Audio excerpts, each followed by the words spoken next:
What's going on, everyone? Welcome back to another episode from the Earth Dwellers channel. I'm Rustin Floto, and today we're going to be looking at our cold frame. We have not seen the sun for about 2 weeks. Back there, it's kind of trying to peek through the clouds. That's the most we've seen in a 2-week span.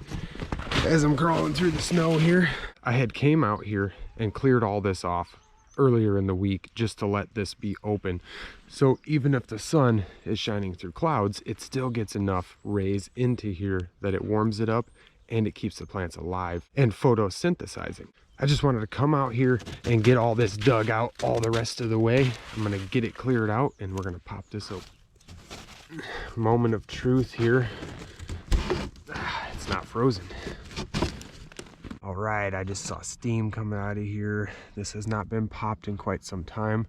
I have not been out here to water, have not watered this box one time since we've planted. It's looking good in here.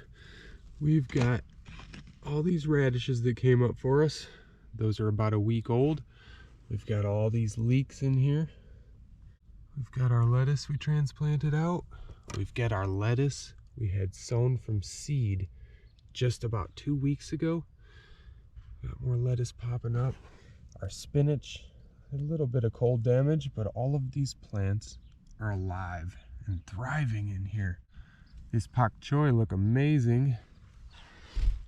I am absolutely amazed with the growth we're getting out of this little bed here. I cannot believe that this is working for us. Now, that being said, I want to build this on a larger scale.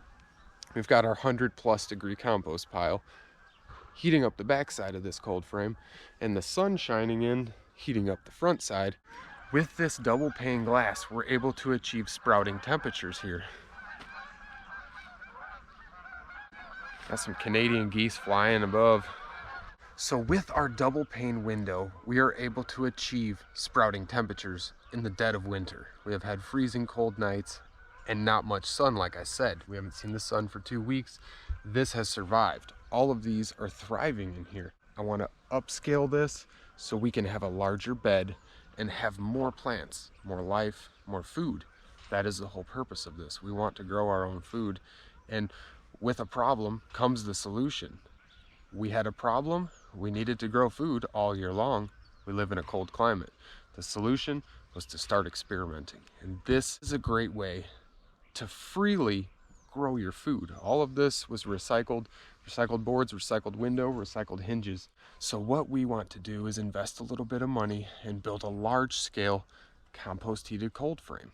We may not get it accomplished this winter, but by next winter we will be ready. Hope everybody enjoyed this little update.